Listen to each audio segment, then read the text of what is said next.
I wanted to understand from you specific pockets now. Especially when it comes to the new age tech space that has been pretty much buzzing all through 2024. What is the approach going to be here? How are you going to be identifying the key stocks that one should continue to stay invested in, continue to build up further positions, or identify newer ones that are coming in from the IPO space? How are you really looking at this one? Yeah, so this is like a sector which, if you just think like 5 years, 10 years, the sector will be much bigger than where it is today.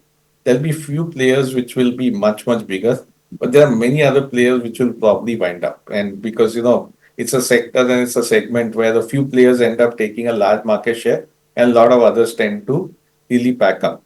We've not been like invested in a big way in these sectors because, when we think of our three use framework and all, we look for stocks which are decisively undervalued.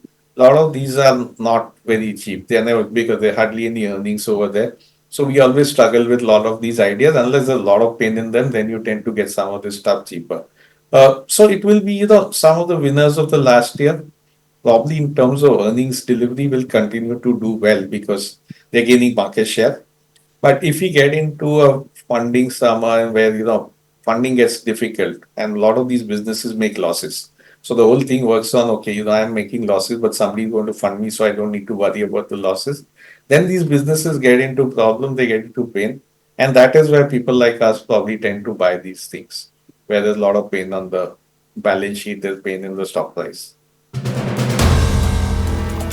If you like the video, do like, comment, share and subscribe.